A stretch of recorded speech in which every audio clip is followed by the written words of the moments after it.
Hello guys, you're back with our next lecture. In this lecture, let us go through the next question. So, okay, so this question belongs to GATE CSC 2004. The question is, consider the following set of processes with the arrival times and the CPU burst time given in millisecond. So I think this is a table, right? Okay, so my bad. So let us write it down. So P1, P2, P3, P4. Okay, so this is the process name. They told arrival time and the burst time. So 0, 1, 2 and 4.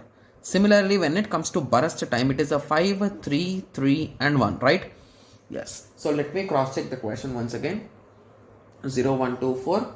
5, 3, 3, 1. Yes, done. So the question is absolutely correct. So let us start. So they are saying, what is the average turn around time? Okay, so they are asking the average turn around time. Okay, using which algorithm, guys? So they clearly gave that we are going to use shortest remaining time first algorithm.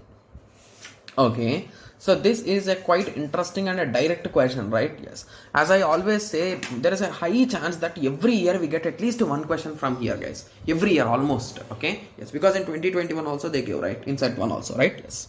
Okay, so let us start. Okay, so we are using a shortest remaining time first. Okay, so who is going to come first, guys?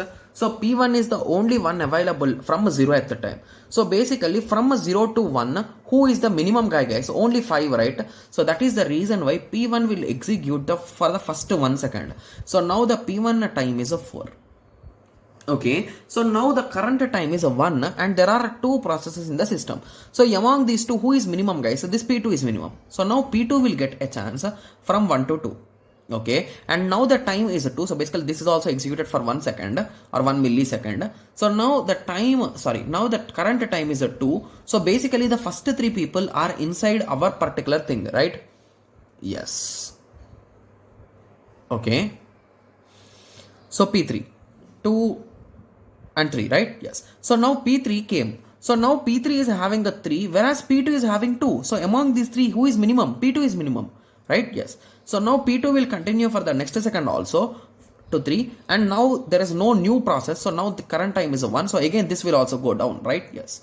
So P2. So up to 4, P2 is done. So now P2 is completely done in the system. So now the current time is a 4 and P4 has freshly came and it is having the minimum time, right? Yes. So now we will give the chance for that P4. It is a 5. Okay, so now this particular process is done, right? Yes. So now moving on, P3 and P1. So these are the 2 people who are left out, and the left out time is a 3 and 4, right? Yes. So now P3 will execute first for the next 3 seconds. So now the time will be 8. Okay, after that P1 will execute for the next 4 seconds. The time will be 12 at the end. So let us count the total. Okay, so 5, 6, 7, 8, 9, 10, 11, 12, right? Yes, the total is also matching with our value. So let us start filling the table. Okay, so process, arrival time, burst time, completion time, turn around time, wait time. I think there is no need for calculation of wait time. So let us start. 1, 2, 3 and 4. 0, 1, 2 and 4. 5, 3, 3 and 1. So completion time of a P1 is a 12, right? Yes. Completion time of a P3 is a 8. Completion time of a P4 is a 5. Completion time of a P2 is a 4. What is a turnaround time, guys? So turnaround time is a nothing but a completion time minus arrival time. It is a nothing but a 12, 3, 6 and 1, right? Yes. Okay, so now these are the values, right? Yes. So in the question, what did they ask, guys? So they asked for the average.